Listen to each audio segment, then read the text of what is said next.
भगवते वासुदेवाय।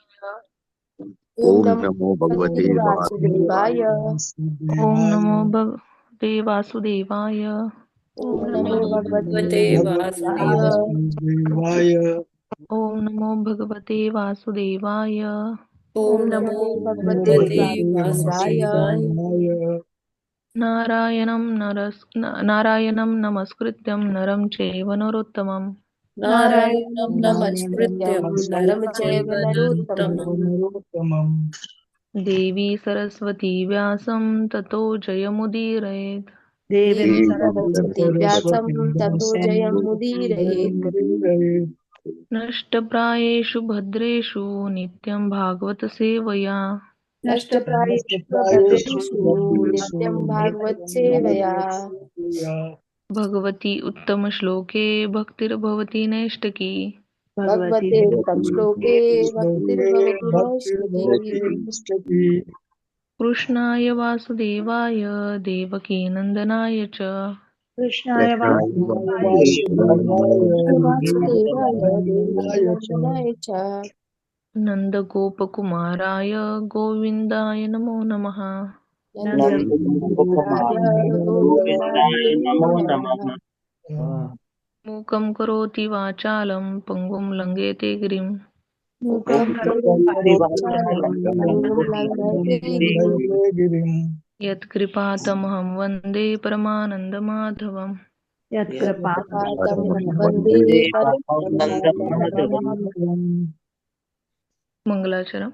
ॐ ज्ञानतिमिरान्धस्य ज्ञानाञ्जलशलाकया चक्षुरुन्मीलितं येन तस्मै श्रीगुरवे नमः।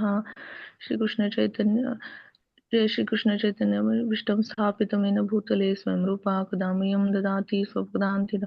वन्देऽहं श्रीगुरु श्रीयुतपदकमलं श्रीगुरून् वैष्णवाञ्च श्रीरूपं साग्रजातं सहगण रघुनाथं तं सजीवं साद्वैतं सावधूतं परिजनसहितं कृष्णचैतन्यदेवं श्रीराधाकृष्णपादान् सहगण ललिता श्रीविशाखान्विताञ्च। हे कृष्ण करुणा सिन्धु दीनबन्धु जगत्पते गोपेश गोपिकान्त राधाकान्त नमोऽस्तुते तप्तकाञ्चन गौराङ्गी राधे वृन्दावनेश्वरी वृषभानुसुते देवी प्रणमामि हरिप्रिये। वाञ्छाकल्पतरुभ्यश्च कृपा सिन्धुभ्येव च पतितानां पावनेभ्यो वैष्णवेभ्यो नमो नमः। कृष्ण चैतन्य प्रभु नित्यानंद श्री अद्वैत गदाधर श्रीवत्सादि गौरभक्तवृंद। नमः विष्णुपादाय कृष्णपृष्ठाय भूतले श्रीमते भक्तिवेदांत स्वामी इति नामिने। नमस्ते सरस्वती देवी गौरवाणी प्रचारिणे निर्विशेष शून्यवादी पाश्चात्य देशतारिणे। हरे कृष्ण कृष्ण कृष्ण हरे हरे, हरे राम राम राम हरे हरे। हरे कृष्णा। सभी को प्रभु जी और माता जी सभी को दंडवत प्रणाम। हरे कृष्णा। हरे कृष्णा हरे कृष्ण। रुक्माली माता जी, बहुत बहुत धन्यवाद आपका। आज का जपा और आज का प्रार्थना करने के लिए आपका बहुत बहुत धन्यवाद। सभी डिवोटीज का हार्दिक अभिनंदन आज के इस्कॉन अयोध्या के प्रातःकालीन जप सत्र में। हरे कृष्णा। हरे हरे कृष्णा। हरे कृष्णा कृष्णा, माता जी, दंडवत दंडवत प्रणाम माता जी। प्रणाम। हरे कृष्ण। हरे कृष्ण। दंडवत प्रणाम माता जी। हरे कृष्णा माता जी। हरे कृष्णा सभी को। तो हरे कृष्णा, हो गया दंडवत है प्रणाम माता जी। प्रभुपाद जी के हरे कोट कृष्णा। का। हरे शास्त्र प्रणाम।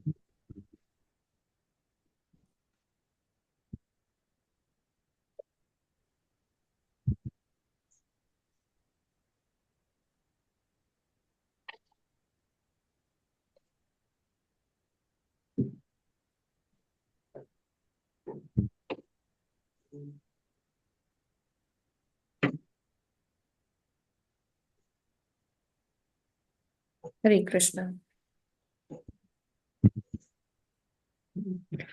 तो आज है 25 जनवरी, और प्रभुपाद जी कहते हैं कि एक सांप को औषधीय अ, औषधियों और मंत्र द्वारा काबू में किया जा सकता है, किंतु ईर्ष्यालु व्यक्ति को नहीं। इसलिए वह सांप से भी अधिक खतरनाक होता है। तो यहाँ प्रभुपाद जी, ये मॉर्निंग वॉक के समय प्रभुपाद जी अपने डिसाइपल्स के साथ थे, और वही चर्चा चल रहा था कि उनसे पिछले दिन मिलने कोई मायावादी टाइप के एक व्यक्ति आए थे। तो वो बार बार जो उनकी बातें थी, तो वो उनके डिसाइपल्स यही पूछ रहे थे प्रभुपाद जी से कि वो कैसे व्यक्ति थे। तो प्रभुपाद जी ने कहा कि जो व्यक्ति भगवान से ईर्ष्या करता है या किसी से भी ईर्ष्या करता है, और सर्वोपरि अगर वो भगवान से ईर्ष्या कर रहा है, तो वो व्यक्ति को किसी भी तरह से हम समझा नहीं सकते हैं, है ना। ईर्ष्या करना जैसे कि हम हर चीज को, काम क्रोध लोभ मोह को सब मतलब काम क्रोध लोभ मोह, इन सब को भगवान की सेवा में किसी ना किसी तरह से लगा सकते हैं। लेकिन जो ये ईर्ष्या है ना, मत्सर्य जो है, इस चीज को हम कभी भी भगवत सेवा में प्रयोग नहीं कर सकते हैं।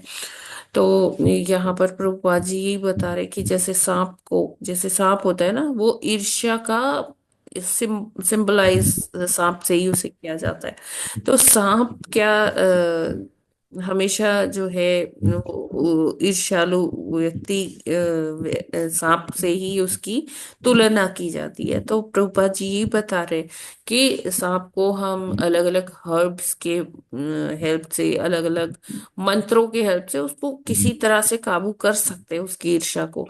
लेकिन जो व्यक्ति जिसमें ये ईर्ष्या भरी हुई है, उसको काबू में नहीं किया जा सकता। इसीलिए ऐसे व्यक्ति ना भगवान पर विश्वास कर पाते हैं, ना किसी पर विश्वास कर पाते हैं।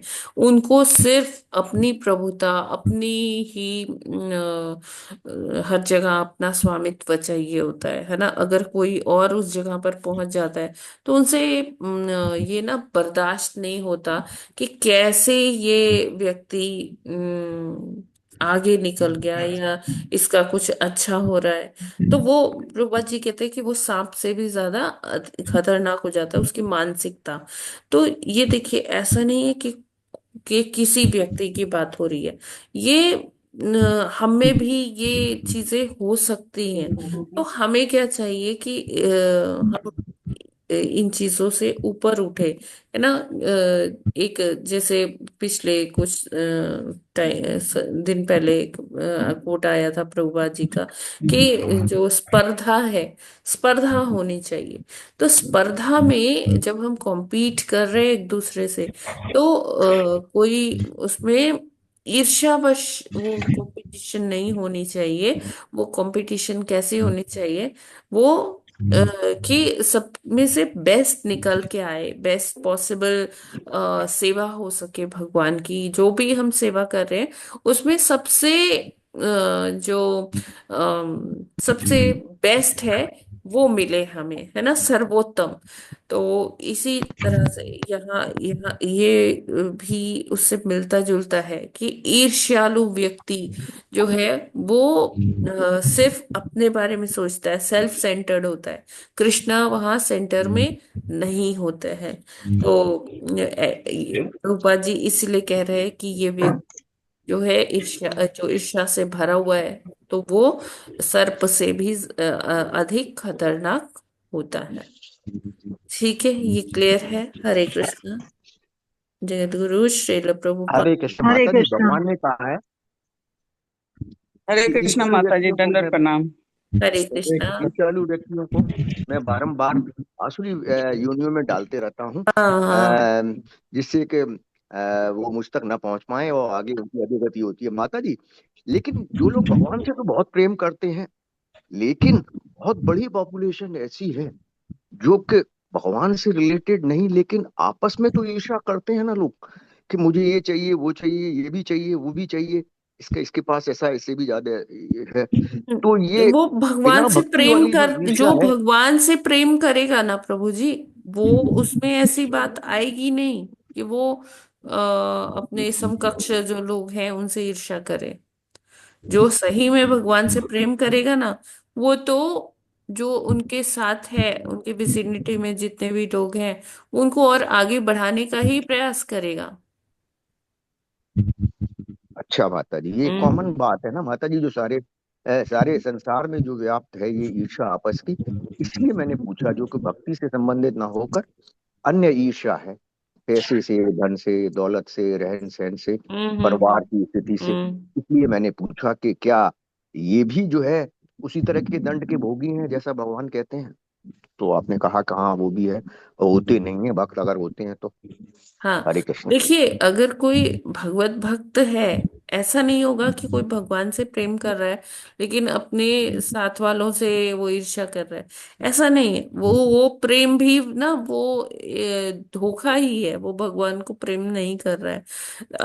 जो अच्छा भक्त माता जी। होता है ना, भक्त में ये क्वालिटीज 26 क्वालिटीज बताएगी। वैसे तो और भी होती है, लेकिन 26 मेन क्वालिटीज होती है।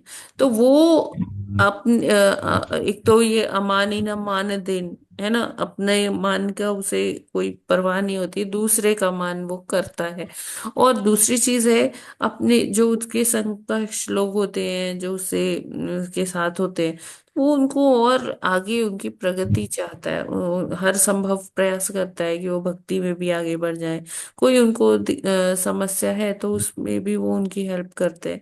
तो ईर्ष्या, भक्तों के अंदर ईर्ष्या हो ही नहीं सकती जो सही मायने में भक्त है। अच्छा माता जी, जी। चलिए देखेंगे प्रैक्टिकल लाइफ में इसको। हरे यस। कृष्ण। हरे ठीक कृष्ण है, माता जी। आगे बढ़ते हैं भागवतम अध्ययन की ओर। वरदान हो लेकिन सकारात्मक दिशा आज में हो। हमें 13वां श्लोक करना है। जी माता जी। Yes, let's start. 13वां श्लोक। ऋषिरुवाच जुष्टं बताद्याखिल सत्वराशेः सांसेध्यमश्नोस्तव दर्शनान्नः यद्दर्शनं जन्मभिरीड्य सत्त्वे राशासते योगिनोरूढयोगाः। हरे कृष्णा। हरे कृष्ण। ऋषिरुवाचः दृष्टापताद्याखिलसत्त्वराशिः सांसीध्यमोक्ष्णोस्तव दर्शनात्रः यद्दर्शनं जन्माभिराण्यसद्भिराशासते योगिनो रूढयोगा। हरे कृष्ण। ये सेकंड लाइन में त्रा नहीं है, डबल ना है, दर्शनान्न। ठीक है ना नन्नः। वृशाली? हाँ जी माता जी। Okay, yes, please. दर्शनान्न। यस। जी जी जी माता जी।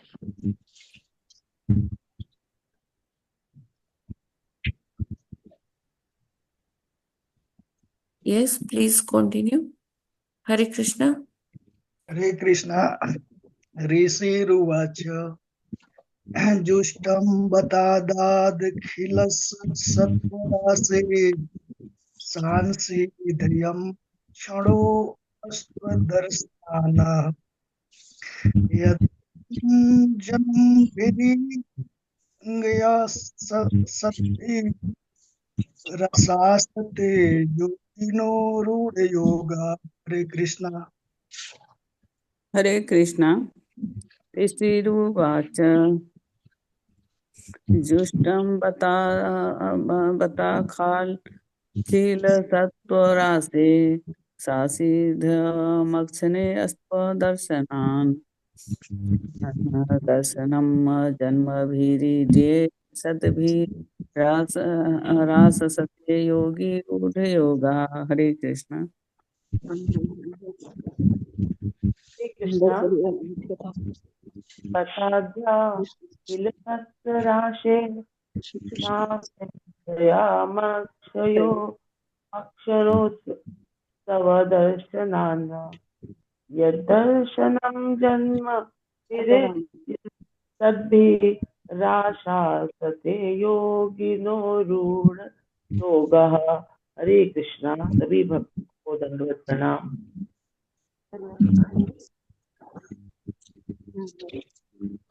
हरे कृष्ण।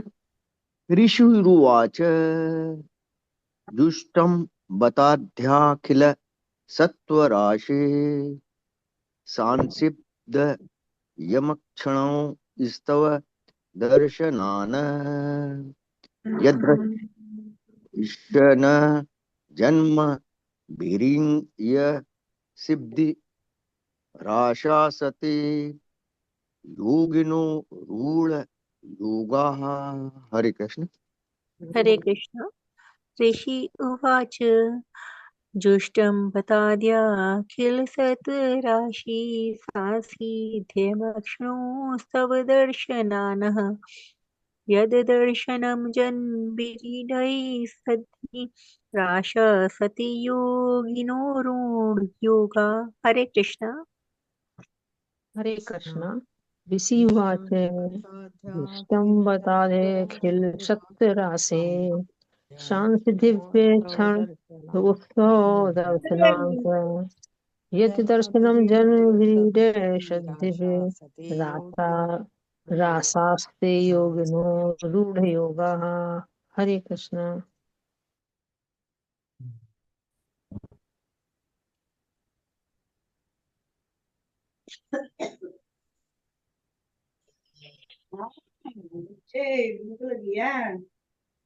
हरे कृष्ण।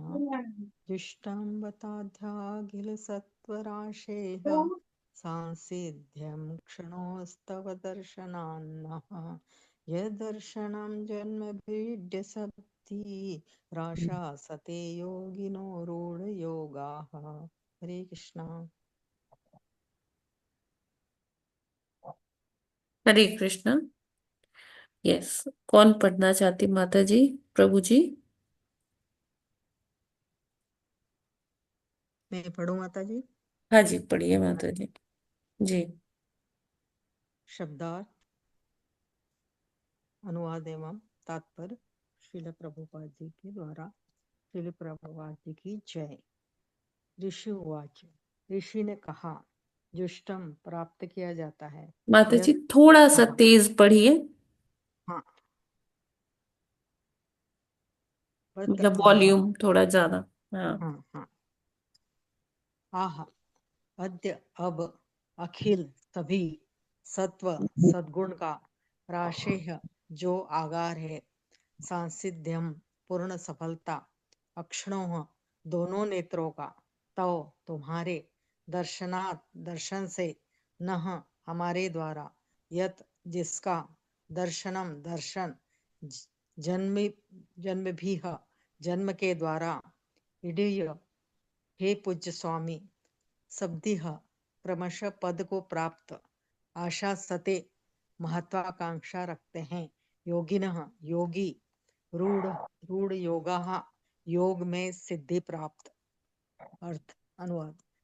कंदर्प मुनि ने कहा, हे परम पूज्य भगवान, समस्त अस्तित्वों के आगार आपका दर्शन प्राप्त करके मेरी दर्शन की साध पूरी हो गई।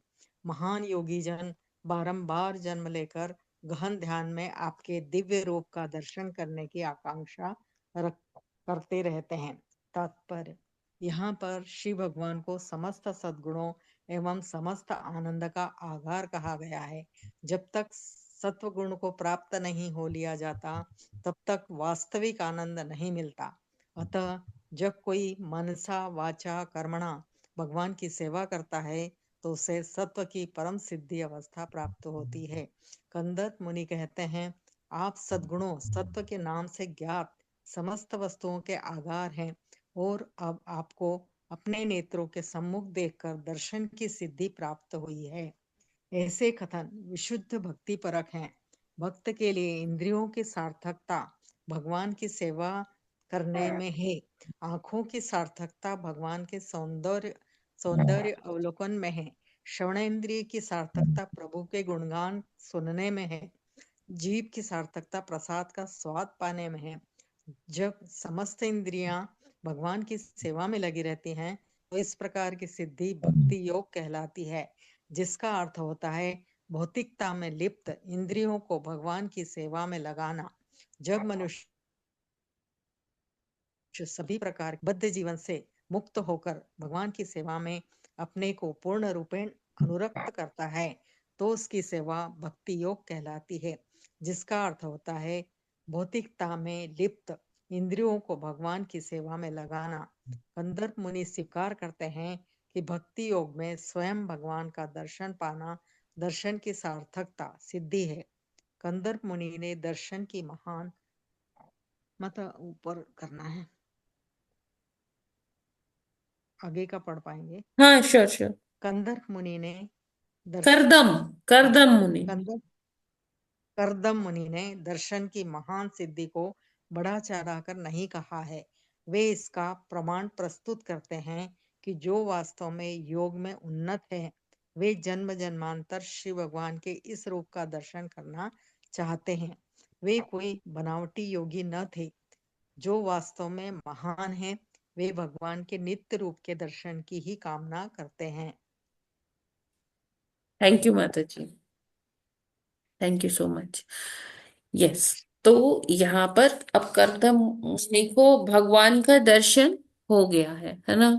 और करदम मुनि ना स्तुति कर रहे हैं भगवान की। और उस स्तुति में क्या कहते हैं कि हे परम पूज्य भगवान, समस्त अस्तित्वों के आधार, मतलब समस्त अस्तित्वों के आधार, मतलब कि whatever there is present, मतलब इस जीवन इस सृष्टि में जो कुछ भी है उसके आधार कौन है, उसको बनाने वाले, उसके निर्माता कौन है, वो भगवान ही है। समस्त अस्तित्वों के आधार, आपका दर्शन प्राप्त करके मेरी दर्शन की साध पूरी हो गई। यानी कि जो इतने 10,000 सालों से वो तपस्या कर रहे थे, तो वो तपस्या जो है, वो साधना जो है उनकी 10,000 वर्ष की भगवान के दर्शन मात्र से पूर्ण हो गई, है ना। भगवान और जो कहते हैं कि महान योगी जन बारंबार जन्म लेकर गहन ध्यान में आपके दिव्य रूप का दर्शन करने की आकांक्षा करते रहते हैं।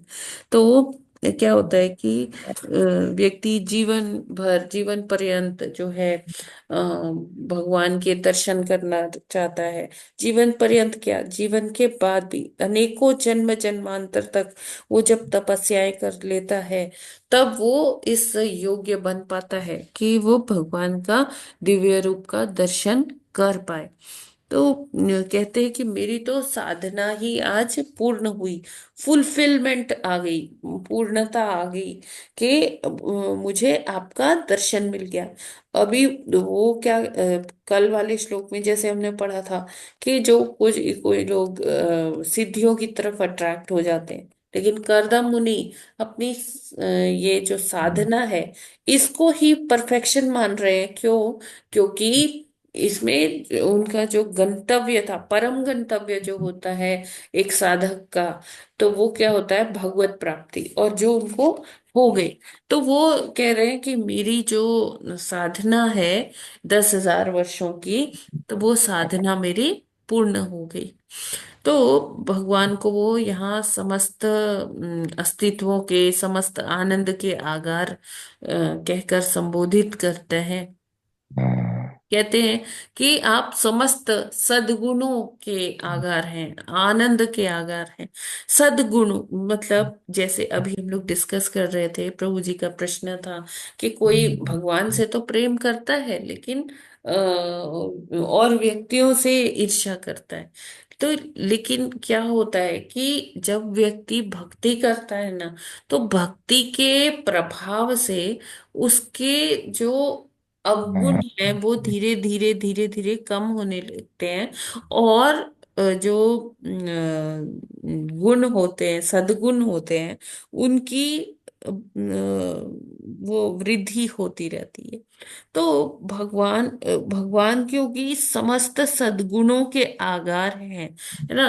तो जब तक कोई सत्व गुण में पूरी तरह स्थित नहीं हो जाता, सद्गुणों को पूरी तरह धारण नहीं कर लेता, तब तक वह भगवान की प्राप्ति नहीं कर सकता, या कह सकते हैं तब तक वो आनंद की अनुभूति नहीं कर पाता है।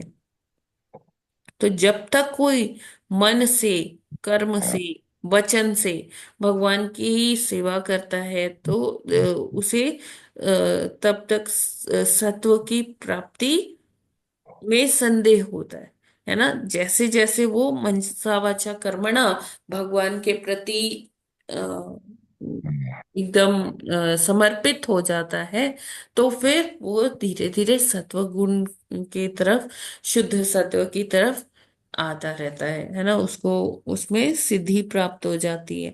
और फिर ऐसे व्यक्ति क्या करते हैं कि जब उनके अंदर समस्त सत्व गुण स्थित हो जाता है, सद्गुण आ जाते हैं, तो वो क्या कर पाता है कि वो भगवान को के दर्शन करने के लिए योग्य बन जाता है। उनको वो सिद्धि मिल जाती है ना। वो उनके नेत्र जो है भगवान को देखने के योग्य बन जाते हैं।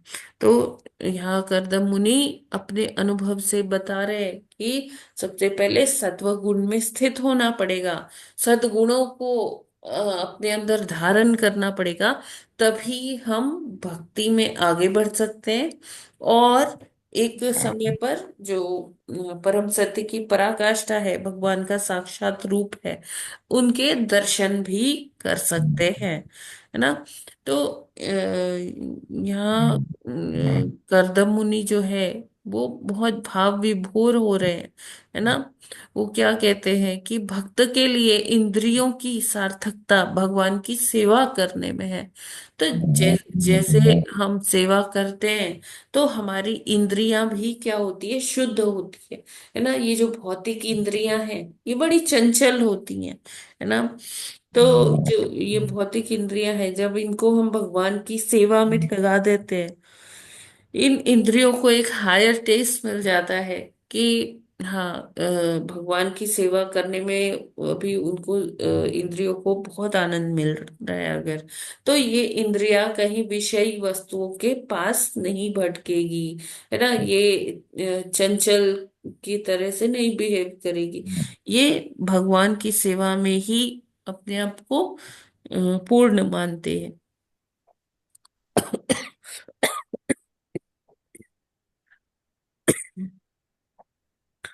एक्सक्यूज।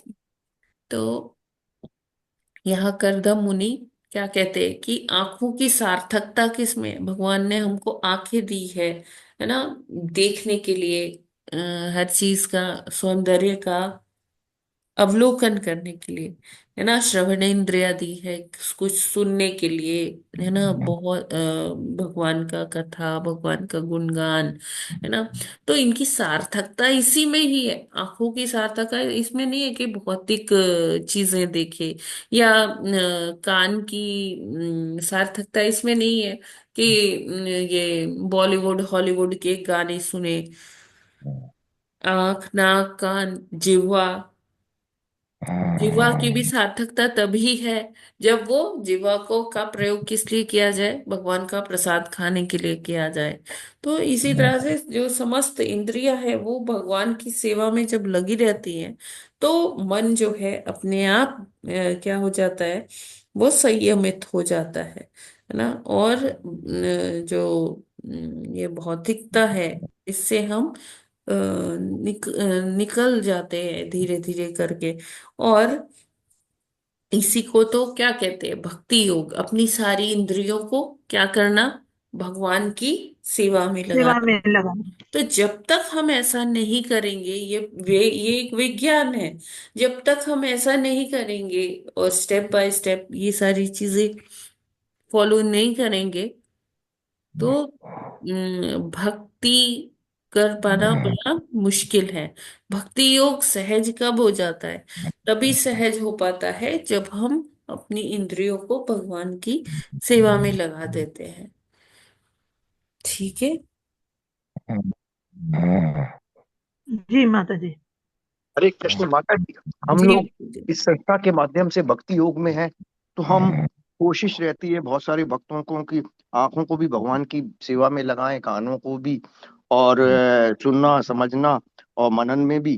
तो ये भक्ति योग का पार्ट हो गया। हम्म। अब ये जो है क्या कहते हैं ऋषि, ये तो सिद्धि के लिए प्रयास थे, जिसके लिए तो भगवान ने पहले से ही कहा है कि लाखों जन्म जन्मांतर के बाद जब कोई वास्तव में सिद्धि के लिए प्रयासरत होता है, तो कोई विरला ही मुझ भगवान को जान पाता है। और माता जी, यहाँ हिंदी अनुवाद में तो साफ लिखा हुआ है, ऋषि तो बहुत परिपक्व थे इसमें सिद्धि में, लेकिन यहाँ लिखा गया है महान योगी जन बारंबार जन्म लेकर गहन ध्यान से आपके दिव्य रूप का दर्शन करने की आकांक्षा करते रहते हैं। तो इससे ये जी प्रतीत होता है कि यह जो सिद्धि का मार्ग है, जो योगा का मार्ग है, उसमें तो जो सिद्धि प्राप्त होते हैं वो बारंबार जन्म लेकर करते हैं, जबकि भक्ति योग में तो एक ही जन्म में कहते हैं कि भगवान की जो है दर्शन हो जाते हैं। हरे कृष्ण माता जी। वो अगर तो भक्ति हम उस तरह से करें प्रभु जी, है ना, अनअलॉयड भक्ति जिसको कहते हैं कि उसमें कोई और हमारा हेतु ना हो, ठीक है माता जी, हरे कृष्ण। है ना, क्योंकि देखिए भक्ति सहज है लेकिन भक्ति उतनी ही मुश्किल भी है। अपने आप को इस भौतिकता से दूर रखना बहुत मुश्किल भी है ना। अब जैसे देखिए, माता जी, हाँ बताइए। हाँ, कहते हैं कि भौतिकता से दूर, अन्य विधियों में भौतिकता से दूर करने की अलग विधियां हैं कि मन को अलग कंट्रोल करो, इंद्रियों को अलग कंट्रोल करो और ध्यान को कहीं और करो, परंतु भक्ति योग में तो सीधा साधा कहा गया है कि आंखों से भगवान के दर्शन करना, कानों से भगवान की भक्ति, हरे कृष्ण जपना और यस मंदिर प्रभु में जी, प्रसाद जो है। बिल्कुल तो बिल्कुल। माता जी, इसके लिए तो फिर और कौन सा जो है, जिनके पास साधन नहीं है हमारे जैसे लोगों के पास, वो दूसरी बात है कि मंदिर कम जा पाते हैं, तो अदरवाइज तो अपने आप ही जो भक्ति योग के मेथड हैं उनसे इंद्रियां इस तरह से कंट्रोल करते हैं, जैसे शायद माधवेंद्रपुरी जी का बताया था या किसी का आपने बताया था कि आंखों, कानों और नाकों से सारा जो है और स्पर्श करना, भक्तों को स्पर्श करना। तो अम्बरीश, भक्ति योग के तो, हाँ, अम्बरीश अम्बरीश महाराज अम्बरीश महाराज का शायद बताया था, मैं भूल गया। जी। तो माता जी, इसको तो पढ़ने से ये लग रहा है कि मुनि तो जो थे, परंतु योगी जिनके लिए बार बार जन्म लेकर गहन ध्यान से आपके दिव्य रूप के दर्शन करने की आकांक्षा, इसकी कठिनता को बताया गया है, ऐसा प्रतीत होता है।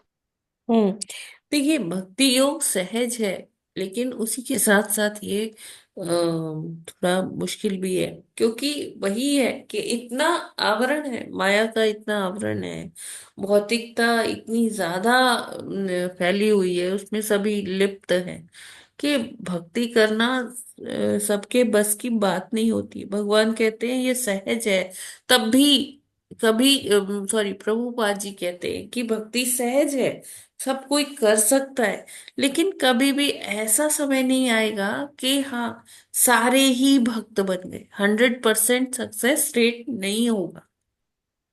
ठीक है, तो हाँ माता जी। उसमें मतलब कोई मतलब बहुत जो कम लोग हैं वो ही भक्ति की तरफ अग्रसर होंगे। हाँ अभी जो ये टाइम है, ये अभी भक्ति के पीक का टाइम है, भक्ति के राइज का टाइम है ना, लेकिन धीरे धीरे जी धीरे ये 10,000 वर्षों के बाद जो है वो भक्ति करना भी इतना सहज नहीं रह जाएगा, कलयुग का प्रभाव बढ़ता जाएगा। इसलिए हमें चाहिए, प्रभुपाद जी ने हमें यही बोला है कि जल्दी से जल्दी हमें क्या करना है, ये भक्ति से जुड़ना है और भक्ति करते रहना है। हरे कृष्ण माता जी, हाँ, जी जी। जिससे कि हमें जीवन की सर्वोच्च सिद्धि की प्राप्ति हो। ठीक है। जी माता जी। हाँ माता जी, हरे कृष्ण। हरे कृष्ण। तो यह कर्दम मुनि, देखिए क्या कहते हैं, कर्दम मुनि ने दर्शन की महान सिद्धि को बढ़ा चढ़ा कर नहीं कहा है ना, वो ऐसा कुछ नहीं कह रहे कि हाँ जिससे हमें कुछ हम दिग्भ्रमित हो जाए, हम कुछ मोहित हो जाए, ऐसा कुछ उन्होंने बढ़ा चढ़ा के नहीं किया। जो वो अनुभव कर रहे हैं उन्होंने वही यहाँ पर बोला है ना। और वो कहते हैं कि वे जन्म जन्मांतर श्री भगवान के इस रूप को का दर्शन करना चाहते हैं। वे कोई बनावटी योगी नहीं थे। जो कदम मुनि है वो कोई ऐसे दिखावे वाली बात नहीं कर रहे थे कि वो बस अपने को योगी सिद्ध करना चाह रहे थे। जो वास्तव में महान है वे भगवान के नित्य रूप के दर्शन की ही कामना करते हैं। उनको सिद्धियों से कोई मतलब नहीं होता, वो भगवान के दर्शन के लिए ही व्याकुल रहते हैं, और उसके लिए अगर उन्हें जन्म जन्मांतर भी वेट करना पड़े तो वो उसे उसके लिए कर लिया करते थे। ठीक है ना। जो वास्तव में महान है वे भगवान के नित्य रूप के दर्शन की ही कामना करते हैं। हरे कृष्णा। आई होप ये क्लियर है सभी को। जी माता जी माता जी, यहाँ जी माता। महान शब्द ये भक्तों के लिए, शुद्ध हाँ, भक्तों के लिए प्रयोग यस में है यस ना? यस। हाँ जी जी, वो उनको केवल भक्ति ही, ये प्रेम, भगवान की प्रेमा भक्ति ही एक वो है, लक्ष्य है उनका, योग जी सिद्धि वगैरह नहीं। जी हम माता जी हरे कृष्ण, जी। भगवान के दर्शन से ही मुक्ति मिल जाती है।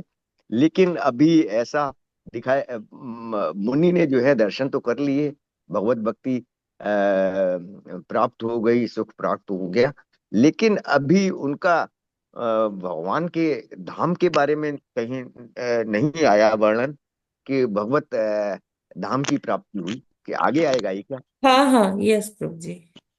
हरे कृष्ण। देखिए, करदम मुनि के अगर हम केस में बात करते हैं तो ये सिद्धि उन्होंने क्यों प्राप्त की थी, मतलब ये 10,000 वर्ष क्यों तपस्या की थी?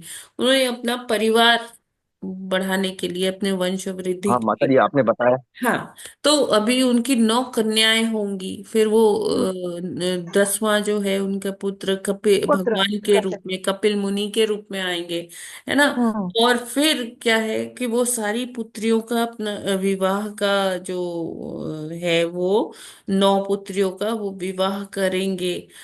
उसके पश्चात जैसे ही कपिल मुनि का होता है प्राकट्य, आविर्भाव। तो फिर वो चले जाते हैं, क्योंकि उन्होंने कहा था कि जैसे ही पुत्र की प्राप्ति होगी फिर मैं वन को चला जाऊंगा, है ना, अपनी और तपस्या करने के लिए। जी, फिर कपिल मुनि बाद में देवाहुति माता को उपदेश देते हाँ, हैं। जो आगे अब इसमें वर्णन आएगा तो वो हम्म। टीचिंग्स ऑफ कपिल मुनि, है ना, देवहूति माता को वो उनकी टीचिंग। अपनी शिक्षाएं प्रदान देव करते हैं, शिक्षा। क्योंकि देवाहूति माता बहुत लो फील कर रही थी जब करदम मुनि वहां से चले गए थे। चले गए। तो जी, फिर समझ आया मुझे कपिल उनका काम। मुनि जो है उनको वो बताते हैं। ठीक है ना। जी, ये हाँ, समझ आया, ये हम्म। प्रक्रम है ना, पूरा चल रहा। ठीक। जी जी ठीक है। माता अगर जी ये भी क्या भगवान ने इनको सजेस्ट किया था कि उसके बाद आप जो है वन में जाकर तपस्या करें, या प्रहलाद महाराज की तरह, जैसे उनको तो नारद मुनि ने कहा था कि अभी और तपस्या की जरूरत है, तो हम्म क्या भगवान ने ऐसी गाइडलाइंस दी थी इनको कि उसके बाद सारी प्राप्तियां करने के बाद, जैसा भगवान ने कहा था 9 कन्याओं की और एक पुत्र की, जो भगवान है, तो वन में जाने के लिए स्वयं उन्होंने सोचा, या भगवान ने सजेस्ट किया था कि अभी आगे ज्यादा जरूरत है आध्यात्मिक आकाश में जाने के लिए, आध्यात्मिक युग में उसमें जाने के लिए इस स्थान पर? हम्म। अब जो करदम मुनि जैसे लोग होते हैं ना, वो भगवान के अनुगत होके ही कार्य करते हैं सब, ना। भगवान, हम्म अभी किसी का प्रश्न हो सकता है कि जब करदम मुनि भगवत प्राप्ति के लिए जा रहे थे, भगवान तो स्वयं उनके घर में अवतरित हो गए थे, तो फिर हाँ, उनको जाने की ही क्या जाने की क्या जरूरत थी, आवश्यकता था? जी बिल्कुल बिल्कुल, है ये ना। प्रश्न उठता है। तो ये जी बिल्कुल। प्रश्न, इसका ये हम अभी यहीं रखते हैं प्रश्न, इसका अच्छा। उत्तर हम आगे चल के हाँ देखेंगे, है ना। माता जी शायद मैंने अभी ठीक वो ठीक इतना व्यवहारिक नहीं लगेगा, लेकिन हाँ, आगे चल के हम इसे जरूर डिस्कस करेंगे कि हाँ जब एक मतलब जो भगवान साधक का है अवतरण। है ना, हाँ। साधक है, उसका हम्म जो मूल जो वो होता है ना, एक माइंडसेट होता है, उसको क्या हम्म प्राप्ति चाहिए? भगवत प्राप्ति चाहिए। भगवत प्राप्ति अब चाहिए। भगवत प्राप्ति तो मतलब भगवान उनके पुत्र बन के ही घर में ही आ गए, आ फिर गए हैं। उनको वानप्रस्थ जाने की क्या जरूरत थी? हम्म। या उनको बिल्कुल प्रश्न संन्यास, उठता है ये। सॉरी वानप्रस्थ नहीं, संन्यास लेने की क्या जरूरत संन्यास थी? लेने की। बाहर जाने की क्या जरूरत थी? घर में ही भगवान बैठे हैं, तो वहीं हम्म वो उनसे संदेश सुन लेते देवाहूति माता की तरह। वो क्यों हम्म गए, हम्म है ना। हम्म तो हम्म। ये हम अभी यहाँ पर इस पॉइंट पर डिस्कस नहीं करेंगे, थोड़ा आगे चल के करेंगे। हाँ माता जी, पर ये सब ठीक कुछ है। भौतिक जगत में था ना।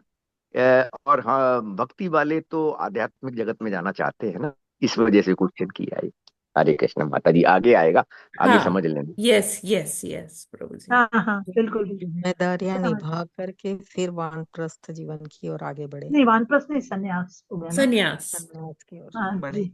जी माता जी वो तो शुद्ध उसी भक्त क्रम थे में तो उन्हें तो भगवत प्रेम और क्रम भगवत धाम ही हाँ बस चाहिए था ना।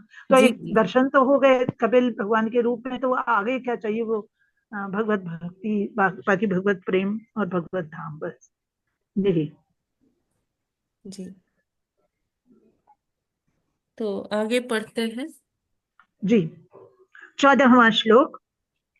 ये मायया ते हतमेधसस्वत् पादारविन्दं भव सिन्धुपोतम् उपासते कामलवाय तेषां राशीष कामा निरये अपि येषु। हरे कृष्णा। हरे कृष्णा। हरे कृष्णा।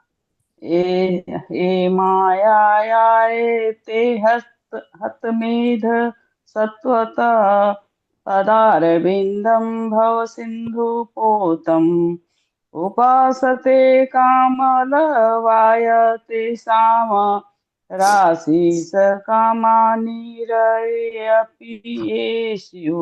हरे कृष्ण। हरे कृष्णा। ये मायया ते हतमेध सत्वत् पादारविन्दं भव सिन्धुपोतम् उपासते कामलवाय तेषां राशिस कामानिरयेऽपि ते ये स्युः। हरे कृष्णा। दंडवत प्रणाम सभी को। हरे कृष्णा। ये मायया ते हतमेधसा त्वत् पादरविन्दं भव सिन्धुपोतम् उपासते उपासते कामलवाय तेषां राशि ईश कामान् अपि ये स्युः। हरे कृष्ण। हरे कृष्ण। ये मायया ते हतमेधसस्तवत् पादारविन्दं भव सिन्धुपूतम् उपासते कामलवाय तेषां राशीष कामानि रये अपि ये स्युः। हरे कृष्ण। हरे कृष्णा। ये मायया ते हतमेध सस्वत पादारविन्दं भव सिन्धुपोतम् उपासते कामलवाय तेषां राशीष कामानिरये अपि ये स्युः। हरे कृष्णा। हरे हरे कृष्ण। कृष्ण। माता माता हरे जी हम कृष्ण। पढ़े। श्लोक पढ़ने। हाँ पढ़िए पढ़िए श्लोक। या मायया ते हस्तमेधसस्वत् पदारविन्दं भव सिन्धुपूतम् उपासते कमलवाय तेषां राशिस कामानिरये अपि येषयो। हरे कृष्णा। हरे कृष्णा। यस माता जी। माता जी पढ़ प्रभु जी दें। कौन पढ़ेगा? माता जी हम मैं पढ़े। पढ़ लूं? हाँ मंजू माता जी पढ़िए। शब्दार्थ अनुवाद एवं तात्पर्य श्रील प्रभुपाद जी के द्वारा श्रील प्रभुपाद की जय। ये जो व्यक्ति माया या छलने वाली शक्ति से ते तुम्हारा हत भ्रष्ट मेध स जिनकी बुद्धि तत्व तुम्हारा पाद पाद आविंदम चरण कमल भाव संसार का सिंधु सागर पोतम पार करने की नाव उपासते पूजा करते हैं काम लवाय शुद्र सुखों के लिए तेसाम उनकी राशि देते हैं। इस हे ईश्वर कामान इच्छाएं निरय नरक में अपि भी ये जो इच्छा करते हैं शिव प्राप्त हो सकती है। अनुवाद। आपके चरण कमल संसारिक अज्ञान के सागर को पार करने के लिए सच्चे पोत नाव के तुल्य है। माया के वशीभूत केवल ज्ञानी पुरुष ही इन चरणों की पूजा इंद्रियों में के क्षुद्र तथा क्षणिक सुख की प्राप्ति हेतु करते हैं, जिनकी यह प्राप्ति नरक में सड़ने वाले व्यक्ति भी कर सकते हैं। तो भी वे भगवान आप इतने दयालु हैं कि उन पर भी आप अनुग्रह करते हैं। तात्पर्य, जैसा भगवत गीता के 7वें अध्याय में कहा गया है, भक्तों की दो कोटियां हैं। पहले वे जो भौतिक सुख चाहते हैं और दूसरे वे जो ईश्वर की सेवा के अतिरिक्त और कुछ नहीं सोचते। भौतिक सुख तो कुकर तथा सुकर भी प्राप्त कर सकते हैं। जिनका जीवन अत्यंत नरकीय होता है, सुकर भी खाता सोता और संभोग का पूरा आनंद उठाता है और इस संसार के ऐसे नरकीय सुख में अत्यंत प्रसन्न रहता है। आधुनिक योगी उपदेश देता है कि चूंकि मनुष्य के इंद्रियां है, अतः उसे भी कुत्ते तथा बिल्लियों की भांति उनका पूरा उपभोग करना चाहिए और साथ ही योग का अभ्यास भी करना चाहिए। यहाँ पर कर्दम मुनि ने इसकी निंदा की है। वे कहते हैं कि ऐसे भौतिक सुख नारकीय जीवन बिताने वाले कुत्तों तथा बिल्लियों के लिए हैं। भगवान इतने दयालु हैं कि यदि तथा कथित योगी इन नरकीय सुखों से तृप्त हो जाते हैं, तो वे उन्हें उन समस्त भौतिक सुखों को इच्छा अनुसार प्राप्त करने की छूट देते हैं, किंतु उन्हें कर्दम मुनि के समान सिद्ध अवस्था नहीं मिल सकती।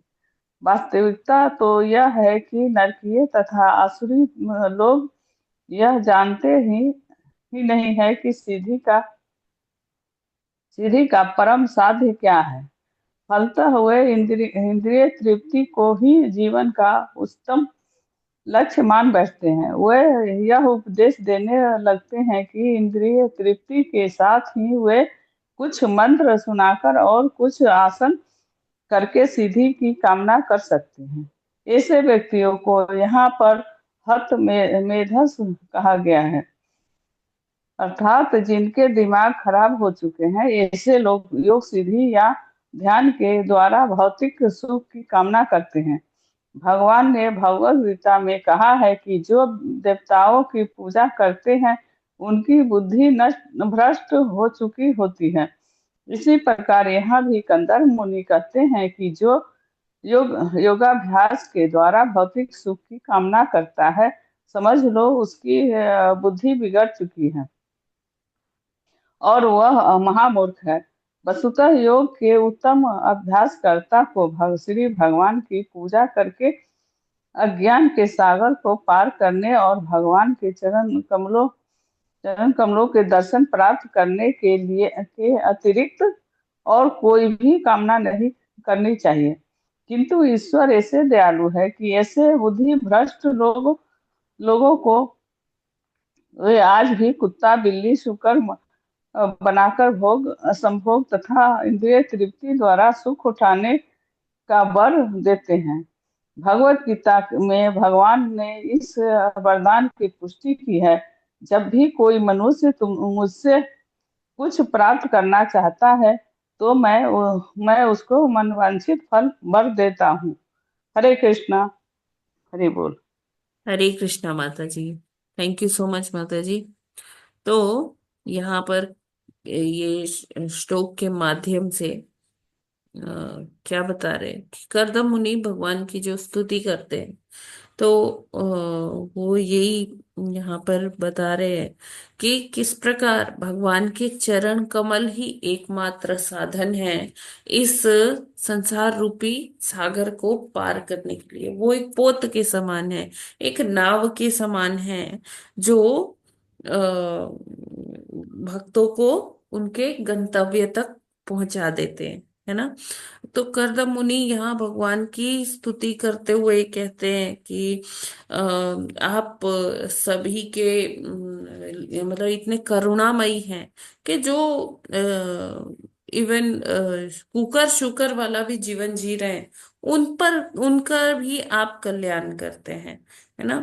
तो यहाँ जैसे उसमें पढ़ते हैं हम 7वें अध्याय में भगवत गीता में कि दो कोटि के लोग होते हैं, है ना।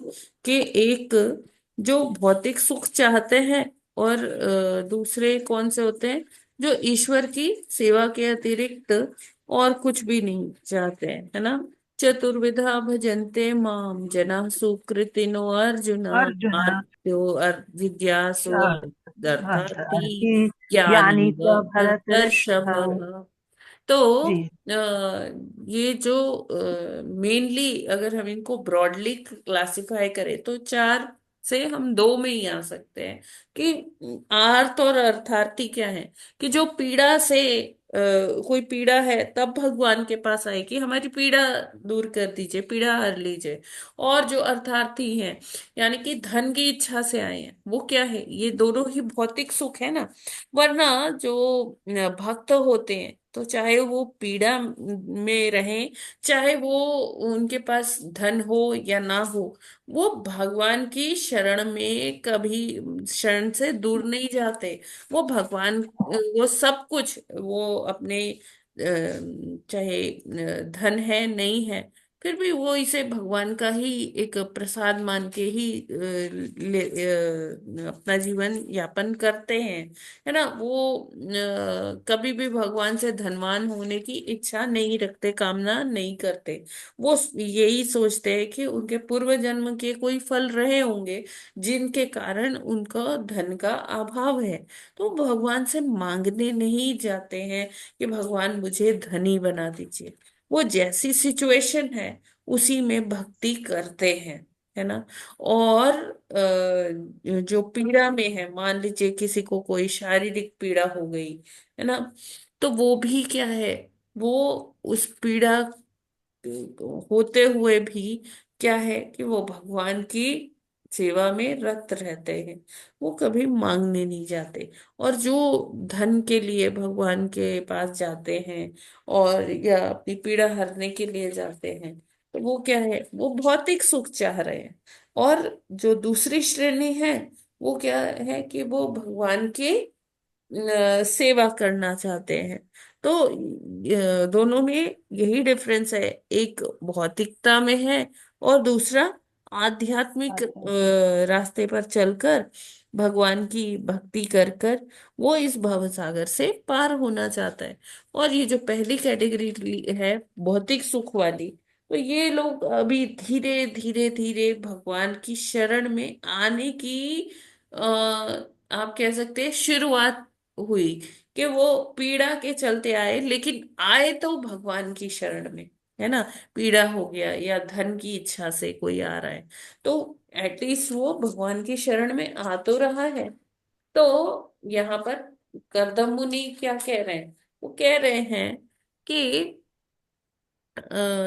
ये जो भौतिक सुख है इसकी कामना तो कुकर सुकर भी करते हैं, है ना। कुत्ते बिल्लियां, है ना, ये सब भी यही कामना करते हैं कि उनको बहुत सुख प्राप्त हो, बहुत खाने को अच्छा सा मिले, है ना, रहने को अच्छा सा मिले। अभी वो जो सुकर है वो विष्ठा खाता है, लेकिन उसको उसी में आनंद आता है, उसको लगता है कि कितना अच्छा उसे भोजन मिला है। तो लेकिन वो ये नहीं समझ पाता कि उसको ये आनंद किस चीज में आ रहा है। ये तो मतलब एकदम निम्न कोटि का चीज है, लेकिन उसमें भी आनंद आ रहा है। तो हर कोई जो योनि है, वो जिस योनि में है, जिस शरीर में है, उस शरीर से उसे अत्यधिक प्रेम है। प्रेम का मतलब है मोह है।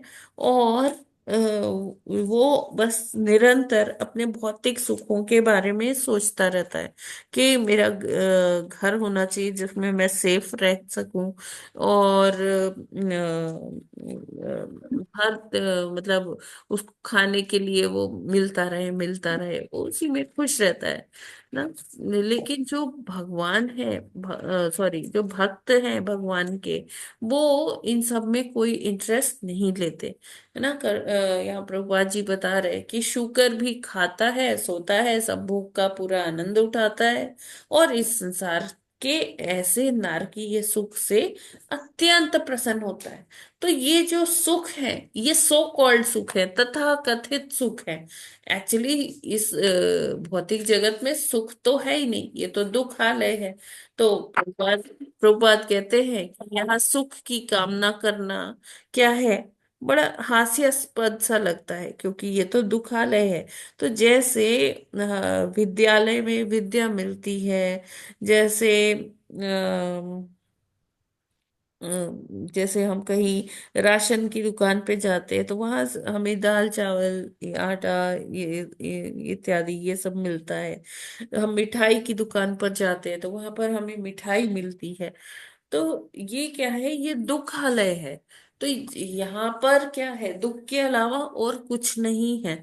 जो हम सोचते हैं कि ये सुख आ गया मेरे जीवन में, तो वो क्या है, दुख का ना होना या दुख का एब्सेंस ही हम सुख मान बैठते हैं। और हम जो परमानंद है, परम सुख है, उससे अनभिज्ञ इस भौतिक जगत को ही अपना घर मानते रहते हैं, है ना। तो जब हमें किसी ऐसे भक्त का संग मिलता है, तब हमें ये चीजें थोड़ी थोड़ी क्लियर होने लगती है। तो यहाँ करदम मुनि वही प्रशंसा कर रहे हैं कि भगवान आप तो इतने दयालु हैं कि आप कुकर शुकर जो कामना रखते हैं ना, आप उसको भी पूरा कर देते हैं, इतने करुणामयी हैं वो आप ना। तो हमें ये सोचना चाहिए, ये थोड़ा सा अपने अंदर मंथन करना चाहिए कि कहीं हम कुकर शुकर वाला जीवन तो व्यतीत नहीं कर रहे हैं। क्योंकि हम अगर इसी में मौज मस्ती में, भोग में, इसी में ही लगे रहे तो क्या होगा कि हम बार बार यहीं आते रहेंगे, इसी धराधाम पर आते रहेंगे, बार बार माँ के गर्भ में जाना पड़ेगा। और इससे क्या होगा कि हम भगवत धाम जाने का चांस खो देते हैं, इस भव सागर से निकलने का चांस जो है वो खो देते हैं। हमें ऐसी भक्ति करनी चाहिए, ऐसे जैसे हम भौतिक जगत में फुल डिटर्मिनेशन से कार्य करते हैं कि हाँ मुझे धन प्राप्ति होगी, या इस धन से मैं क्या करूंगी, मैं अपना अच्छा बड़ा सा घर बनवाऊंगी। तो ये सारी जो चीजें हैं ये भौतिक सुख ही है, और ये क्षणिक है, इंस्टेंटेनियस, है ना। इसमें ये हमारे साथ जाने वाला नहीं है। तो हमें वो कुकर शुकर की मानसिकता, या कह लीजिए नारकीय सुख भोगने की मानसिकता को त्यागनी होगी। त्याग देना चाहिए। ये जी त्याज्य बिल्कुल। है, ये त्यागने योग्य ही है। क्योंकि इससे हमारा कोई भला होने वाला नहीं है। इससे हम इस जो पता संसार नहीं होगा। दुख रूपी संसार है, इससे हम बाहर नहीं निकल पाएंगे, बल्कि और बंधनों में फंसते ही चले जाएंगे। एक जन्म, दो जन्म, चार जन्म, 10 जन्म, इधर ही लगे रहेंगे जब तक हमारी भोग वृत्ति की कामना जो है शेष रहती है। क्योंकि भगवान भी कहते हैं कि मुझे शुद्ध भक्त चाहिए, जिनके मन में कोई भौतिक लालसा नहीं रह गई है ना। तो ऐसे शुद्ध भक्तों का क्या होता है कि भगवान उनको हो सकता है कि इतना सुख ना देते हो, उनके प्रारब्ध के हिसाब से ही होता है कि मे बी ऐसा लगे कि भक्त तो बड़ा ही कष्ट में है, इसके पास तो खाने को कुछ नहीं है, इसके पास तो रहने के लिए कुछ नहीं है। तो क्या होता है कि भगवान पर जो आश्रित है, भगवान उसका इंतजाम कहीं ना कहीं से कर ही देते हैं। हमें ये इस चीज का बहुत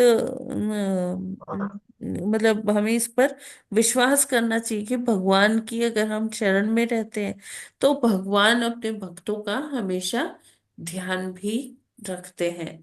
तो कुत्ते बिल्लियों वाली मानसिकता को त्याग कर हमें क्या करना है? भक्ति करना है, भगवान का नाम लेना है। हरे कृष्ण कृष्ण कृष्ण हरे हरे, हरे राम राम राम हरे हरे। तो यहाँ पर करदम मुनि यही प्रार्थना कर रहे हैं, यही स्तुति कर रहे हैं कि भगवान आप इतने करुणामयी है, और इस तरह से आप आशीर्वाद देते हैं सभी को, भक्त को आशीर्वाद देते हैं कि वो भक्ति कर पाए, उसके लिए चीजें जो है धीरे धीरे करके अनुकूल बना देते हैं। और जो भक्ति नहीं कर रहे हैं वो अपने कुछ भौतिक एप्लीकेशंस लेके आए हैं भौतिक चीजों के लिए, तो वो क्या है कि भगवान उनको वैसे ही दृढ़ता प्रदान करते हैं उसी में ही, कि ठीक है आपको देवी देवताओं की पूजा करनी है, आप देवी देवताओं में ही वो उनका जो अ, विश्वास है वो अ, करा देते हैं। ठीक है। हरे कृष्णा।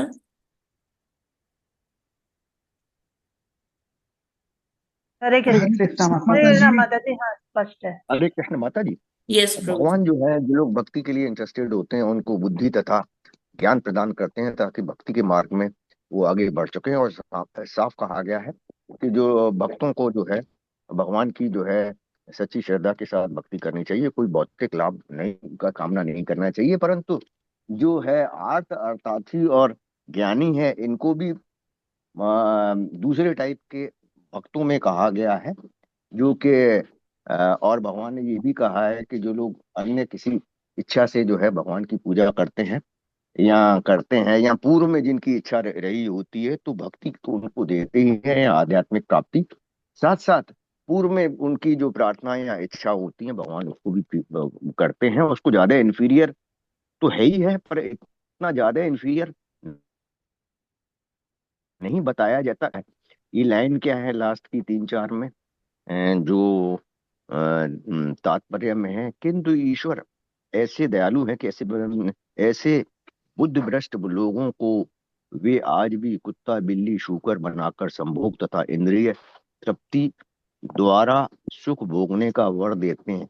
तो ये चीज उसका थोड़ा कॉन्ट्राडिक्टरी है, जिसमें ये कहा गया है कि भगवान तो भक्ति के साथ साथ वो वर भी देते हैं जो कि पूर्व में इच्छा रही होती, क्योंकि वो तो वर प्रदाता है। तो हम्म। यहाँ तो सीधा साधा जो है ये जो है सुख भोगने के लिए और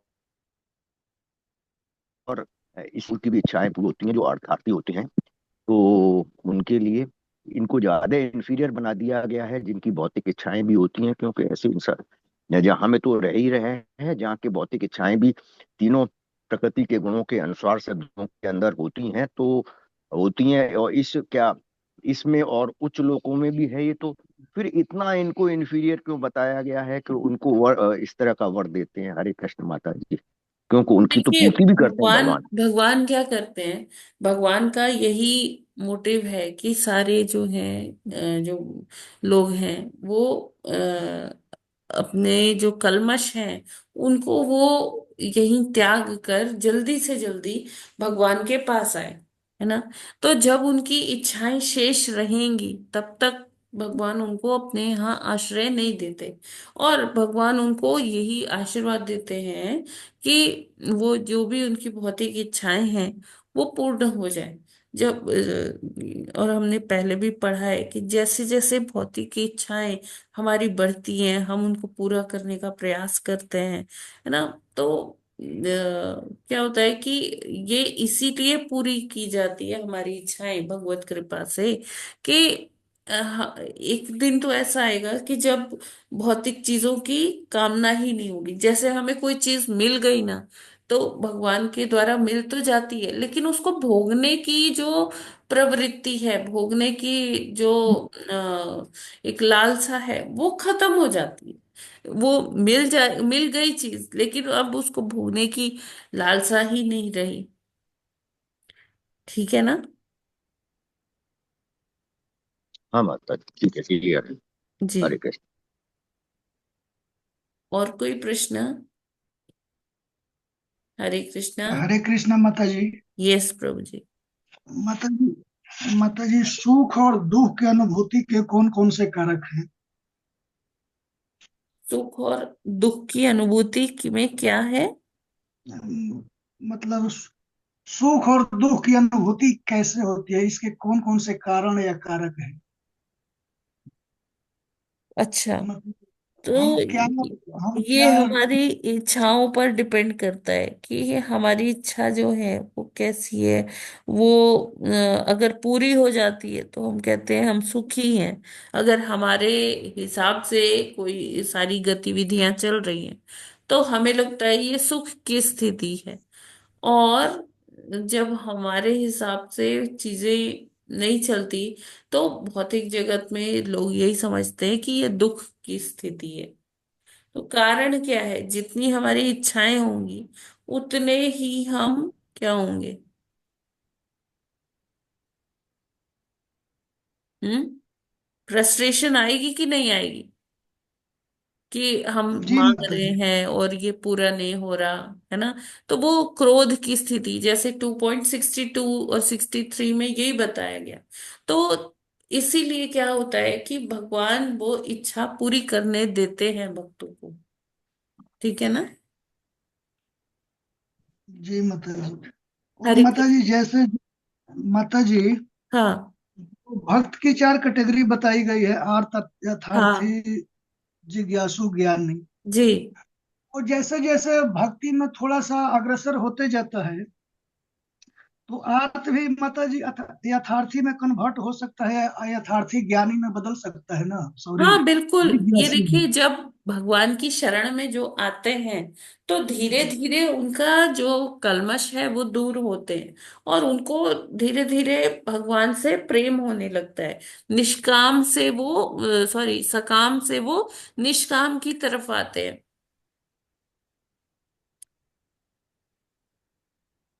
जी माता जी, शुरुआती दौर में तो आजकल के मनुष्य आर्त या अथार्थी ही होगा। फिर हाँ धीरे धीरे बिल्कुल भगवान के बिल्कुल। विषय में जिज्ञासा बढ़ेगी। सब कोई ना कोई लिस्ट लेके जाते हैं भगवान के पास। बहुत जी कम लोग ऐसे होते हैं जो जैसे शास्त्र पढ़ने लग गए तो उनको समझ में आ गया, या कोई भक्त ने उनको प्रचार किया तो उनको समझ में आ गया, है ना। तो क्या है कि बहुत कम लोग होते हैं जो भगवान से कुछ इच्छा नहीं रखते। मतलब देखिए, भक्त की भी क्या है, इच्छा तो रहती ही है ना कि वो उसे भगवान दर्शन दे, वो भगवत धाम जाए। तो इच्छाएं तो कभी शून्य तो नहीं होती है। हाँ, लेकिन हमारा इच्छाओं का जो कैटेगरी है वो बदल जाती है जब हम भक्ति में आते हैं, है जी ना। माता जी। तो हमारी भौतिक इच्छा नहीं रह जाती है, फिर वो कैसी इच्छाएं हो जाती हैं? आध्यात्मिक इच्छाएं हो जाती हैं। ठीक है, तो भगवान सबको मौका देते हैं कि ठीक है, आपकी भौतिक इच्छा है तो आप अभी पूरी कर लीजिए। और उसमें उनको जन्म जन्मांतर भी लग जाता है। और फिर धीरे धीरे क्या होता है कि वो इच्छा पूरी हो भी जाती है लेकिन उसको भोगने का मन ही नहीं होता। वो क्या हो जाते हैं, भगवान से प्रेम कर बैठते हैं और फिर उनको समझ में आता है कि हमें क्या मांगना है क्या नहीं मांगना है। ठीक है माता जी प्रभु जैसे जी। जैसे हम भागवतम आगे की तरफ पढ़ते जाते हैं, हाँ पढ़ते जाते हैं, हाँ वैसे वैसे मतलब हमारी चेतना जो है मतलब थोड़ा सा कृष्णा कॉन्शसनेस होती जाती है। हाँ हाँ हाँ जी। माया का माता जी इतना प्रबल प्रभाव है कि हम बहुत जल्द ही माया के चपेट में आ जाते हैं। तो ऐसे में कैसे अपनी चेतना कृष्णा कॉन्शसनेस में ही रखा जाए? देखिए प्रभु जी, ये केवल आपकी ही बात नहीं है, अधिकांश लोगों के साथ होता है कि हम लोग भ्रमित हो जाते हैं। ये माया का ऐसा पर्दा ही है कि भौतिक चीजों के प्रति आकर्षण हो ही जाता है। जब हम देखिए, बहुत नॉर्मल सी बात है, जब हम भक्ति कर रहे हैं, ठीक है, हमने अपने इंद्रियों को थोड़ा समझा के रखा है कि हमें बस प्रसाद ही पाना है। लेकिन हम बाहर गए, जब अपने मित्रों को देखते हैं कि अरे वो तो सब खा पी रहे हैं, बहुत मजे कर रहे हैं, बहुत खुश भी दिख रहे हैं, लेकिन वो खुशी क्या है, हमें ये सोचना चाहिए। वो खुशी क्या है? बड़ी क्षणिक खुशी होती है ना। और क्या है कि जब हम भगवान से संबंधित रहते हैं, अपनी इंद्रियों को भगवान में ही लगाए रहते हैं, तो ये जो हो सकता है कि अभी हमें वो रुचि नहीं आ रही है, अभी हमें वो खुशी भी नहीं मिल रही है, लेकिन जब हम लॉन्ग लास्टिंग ये सब करते रहेंगे, तो क्या होगा कि एक हमारी ये स्वभाव बन जाएगा, स्वभाव से आदत बन जाएगा, और उसमें फिर हमें रुचि भी आने लगेगी सेवा में या भगवान की भक्ति में। ठीक है, तो हमें अपने आप को बताना है, अपने मन को ये समझाना है कि मेरे पास हायर टेस्ट है, आज मुझे रुचि नहीं आ रही है, लेकिन अगर मैं ये कार्य करती रहूं तो क्या होगा कि जो भगवान है, भगवान भी हमें हेल्प करेंगे। भगवान भी देख रहे हैं कि भक्त कितना संघर्ष कर रहा है, तो धीरे धीरे हमें भगवत कृपा से सेवा में रुचि आने लग जाएगी। ठीक है प्रभु जी। तो अपने को थोड़ा सा, हम सभी को, ये हम सभी के साथ ही है, हमें बस अपने को मोटिवेट करना है। हरे कृष्ण माता जी। एक आपने कहा कि जैसे जैसे मिनट भक्ति में प्रभु जी, इन्वॉल्व होते हैं। मिनट, एक मिनट प्रभु जी। प्रभु जी, आपका ये क्लियर हुआ क्या? जी माता जी क्लियर है। अरविंद सिंह प्रभु जी। जी माता जी क्लियर है। ठीक ठीक प्रभु जी, यस हरे प्रभु जी। कृष्ण। डॉक्टर जतियानी प्रभु जी। हम माता जी, आपने बताया कि भगवान भक्ति में लगना चाहिए, आगे भगवान अपने आप जो है मन को समझाना चाहिए, तो अपने आप मार्ग दिखाते हैं हाँ तो जी। आपने ये भी बताया कि जब भक्ति में लगते हैं तो सकाम कर्म से निष्काम कर्म की ओर जाने लगता है मन, तो वो ही भक्ति का मार्ग है। लेकिन माता जी, ये थोड़ा डिफरेंस मालूम नहीं है, निष्काम कर्म और भक्ति में कर्म में क्या फर्क है? इस कर्म के टाइप है ना, जैसे सकाम कर्म, निष्काम सकाम, कर्म देखिए जो और भक्ति। सकाम कर्म है ना, सकाम कर्म हम अपनी ज्यादातर भौतिक इच्छाओं के लिए पूजा पाठ करते हैं, है ना, यज्ञ हाँ तप माता जी।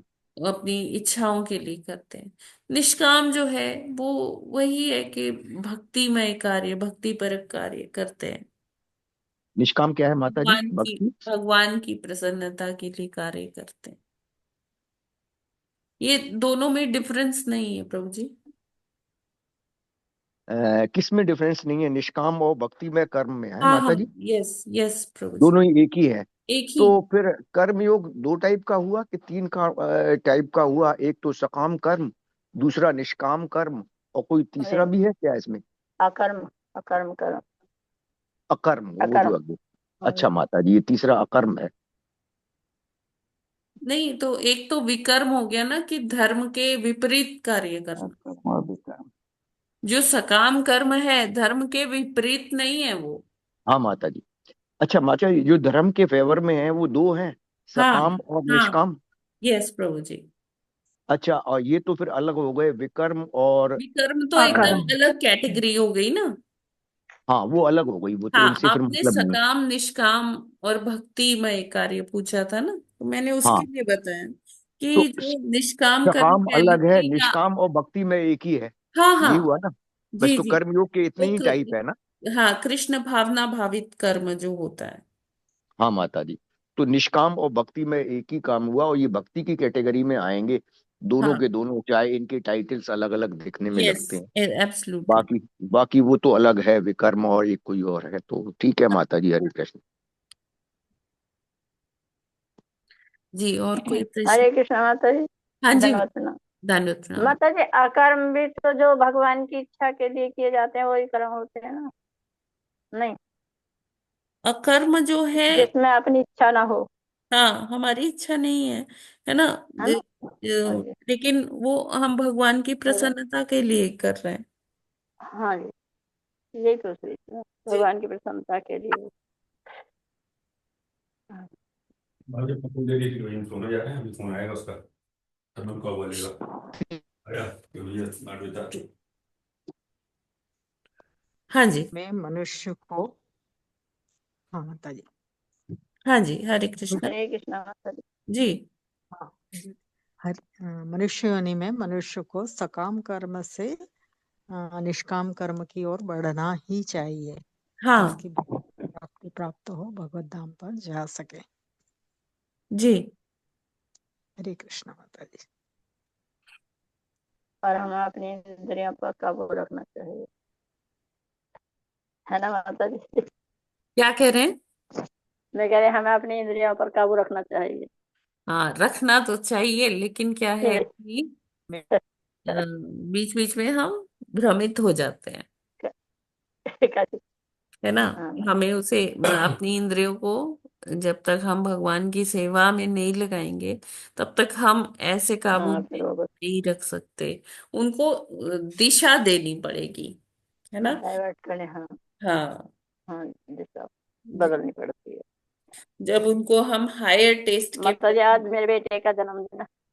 हाँ क्या माता जी आज माता जी? मेरे बेटे का जन्मदिन है। हरि थोड़ी बोल। आज मेरे बेटे का जन्मदिन है। जय। थोड़ी भक्ति, ठीक है, कोई आशीर्वाद दीजिए। हाँ माता जी, भगवान का आशीर्वाद तो है थैंक यू। ही। हम सब भगवान से प्रार्थना करते हैं कि माता जी, उनका नाम क्या है? हर्ष। हाँ, तो ये हर्ष प्रभु जी हर्ष का, हर्ष। हाँ, हर्ष प्रभु जी हाँ का भौतिक और आध्यात्मिक उन्नति हो। और भगवान से ये प्रार्थना करते हैं, हरे कृष्ण महामंत्र का उच्चारण करते हैं। हरे कृष्णा कृष्ण हरे कृष्ण कृष्णा हरे कृष्णा हरे, कृष्णा हरे हरे हरे हरे, राम हरे हरे राम हरे राम राम राम राम राम राम। हरे हरे। राम हरे। कृष्ण हरे कृष्ण हरे बहुत बहुत बहुत बहुत बधाई माता जी। कृष्ण भावना भावित शुभकामनाएं पुत्र के जन्मदिन पर माता जी, आप सभी को। धन्यवाद माता जी। हाँ। हरे कृष्णा, माता जी धन्यवाद का प्रणाम, हार्दिक बधाई पुत्र के जन्मदिन की। सभी को, धन्यवाद। हर्ष को और पूरे परिवार को आज जन्मदिन है की बहुत बहुत षटतिला बधाई, एकादशी। शुभकामनाएं। तो षटतिला एकादशी में आप 6 प्रकार से भगवान का के लिए तिल का प्रयोग करिए, है ना। हाँ माता जी, वो जल में डालकर चढ़ाना हाँ। और तिलक लगाना है, हाँ, नहाने में भगवान डालना को है। भी आप 2 घूंट तेल की, लेप हाँ, कर भगवान को सकते हैं। भोग में लगाना। नहीं, भगवान को लेप भी कर सकते हैं, पीस के ना। चंदन में मिलाकर। हाँ, तिल पीस कर हाँ उस जी, हाँ जी। आप गंगा जल में कर सकते हैं, या दूध में कोई करते हैं, कोई दही में करते हैं। तो जैसे अच्छा, भी आपको ठीक लगे, तो आप भगवान जी। मैंने तो चंदन में ही मिला लिया था। क्या? चंदन में मिला लिया, मैंने चंदन में मिला लिया। अच्छा अच्छा अच्छा अच्छा। हाँ, तो 6 प्रकार से आज तिल का यूज। माता जी फिर उसको ग्रहण कर सकते हैं, मतलब प्रसाद के रूप में, जैसे वो हाँ हाँ, जैसे वो लेता तो है ना। हाँ करना ही है, हाँ। है ना। प्रसाद रूप में करना है। हम्म। हरे कृष्ण माता जी। हरे कृष्ण। माता जी बता दीजिए 6 प्रकार किस किस तरह क्या क्या करना है। अच्छा, कल आप नहीं थे क्या? नहीं माता जी, मैं कितने दिन से मेरे घर में कुछ मेहमान आए लोग, शादी का फंक्शन था इसीलिए। अच्छा अच्छा अच्छा अच्छा। तो जो ये 6 प्रकार से तिल का यूज करना है, सबसे पहले तिल से स्नान करना है ना। और वो क्या कहते हैं, तिल को पीस कर भगवान को ऑफर करना है, भगवान को लेप करना है। और लेप नहीं कर सकते तो हल्का सा आप तिलक सा ही कर सकते हैं भगवान को। और फिर वही लेके आप अपने भी लगा सकते हैं। और फिर जो है तिल का कुछ भोग बना जी मैम। के भगवान जी को ऑफर करना है। उसको प्रसाद रूप आप ग्रहण कर सकते हो। फिर तिल का दान करना है। तो इस प्रकार से हमें 6 प्रकार से तिल का आज यूज करना है। ठीक है माता जी। माता जी सूर्य भगवान को जो जल चढ़ाएंगे उसमें भी तो डालना है। हाँ, तर्पण कर सकते हैं तिल का, हाँ जी। तुलसी में भी डाल सकते हैं माता जी वो पानी। माता जी, तुलसी में आप डालोगे ना तो तिल के पौधे उगाएंगे तुलसी के साथ। अच्छा अच्छा। अच्छा, इसलिए सूर्य भगवान का, हमें इसीलिए पूछ रही थी। क्योंकि तिल बड़ी जल्दी जम जाते हैं ना। माता जी वैसे तुलसी में एकादशी पर डालते भी नहीं है ना जल। हाँ, तुलसी में जल डालते ही नहीं है, तुलसी में एकादशी वाले। हाँ वो कहते हैं ना कि मिट्टी में जो अलग मिट्टी होती है उसमें डाल हाँ, देते हैं। उसमें जैसे आप तर्पण, वो तो सूर्य भगवान के हाँ लिए होता है ना माता जी। तुलसी को तुलसी में ना, तुलसी की जड़ में ना डाल के, मतलब तुलसी के जो हाँ हाँ, आसपास पानी तुलसी होता में है ना उसमें डालिए वो मिट्टी आप। होती है ना। जैसे सूर्य भगवान को जल हाँ देते जी तो कहीं किधर और दे दीजिए। ठीक। ठीक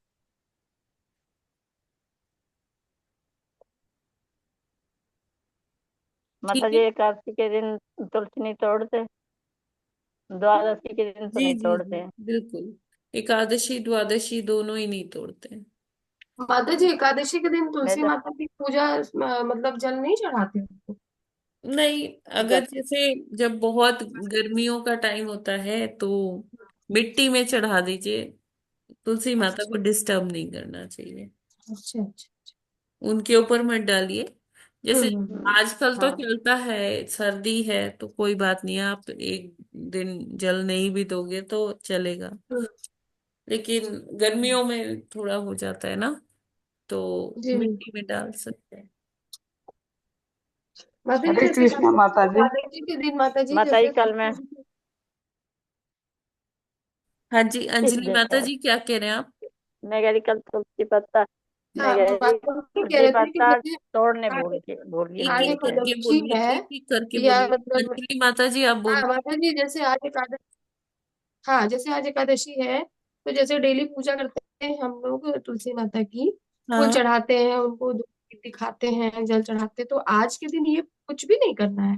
नहीं, आप दिया दिखाइए, आरती करिए, परिक्रमा करिए, उनको टच ना करिए। कुछ नहीं करना, अच्छा अच्छा, ठीक ठीक ठीक। क्योंकि तुलसी माता जी सेवा करती है ना थैंक भगवान यू की, माता माता जी। जी वो एकादशी के दिन।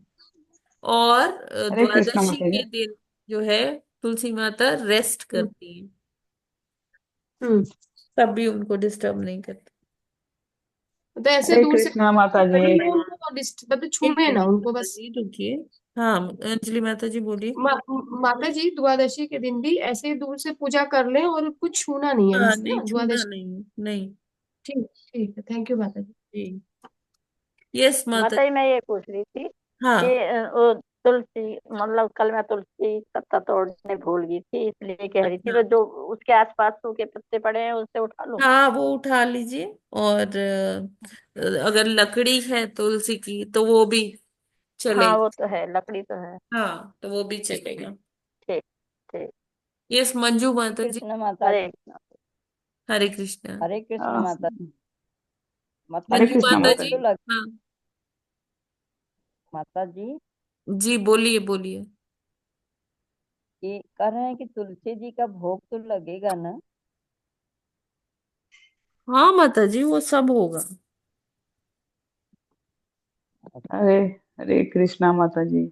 हाँ जी माता माता जी। जी हम भी वही, हाँ वही वही पूछ रहे थे कि जैसे सुबह में डेली पूजा करते हैं ना, भगवान जी का भी भोग वो करते हैं और तुलसी महाराज जी का भी भोग लगाते हम्म हैं। तो उसे एकादशी का भी लगेगा। हम्म। जी, जैसे डेली डेली सुबह का ना, जैसे भगवान जी का वो सब करते हैं करना वैसे है माता तुलसी जी, का बस है। उनको टच नहीं करना, उनके ऊपर और जल नहीं, प्रसाद वसाद, प्रसाद चढ़ा सकते हैं केवल उनके ऊपर जल नहीं छिड़कना, छूना नहीं है, बाकी सब करना है। ना। जी जी हाँ, डेली वही भोग लगाते हैं ना, तुलसी महारानी को भी और भगवान जी। हम्म, जी। ठीक ठीक। और हरे कृष्णा माता जी। हरे कृष्णा माता जी। ठीक है, तो हम लोग यहीं पर आज विराम करते हैं। ग्रंथराज श्रीमद् भागवतम की जय। जय जय श्रील प्रभुपाद की जय। जय नमस्ते हरिदास ठाकुर की जय। जय। तटिला महोत्सव, एकादशी महामहोत्सव की जय। जय कोटि वैष्णव भक्त वृंद की जय। जय। वाञ्छाकल्पतरुभ्यश्च कृपा सिंधुभ्य एव सिंधु भैव च पतितानां पावनेभ्यो वैष्णवेभ्यो नमो नमः। हरे कृष्णा। हरे कृष्णा हरे माता कृष्ण जी, माता जी, दंडवत दंडवत प्रणाम। हरे प्रणाम। कृष्णा माता अभी जी। भी हो जाए सभी माता जी हरे को कृष्णा। हरे दंडवत प्रणाम। कृष्णा। माता जी हरे आज का कृष्णा माता रिकॉर्डिंग जी, है क्या? दंडवत प्रणाम, हाँ आप हाँ सभी को है ना। दंडवत प्रणाम।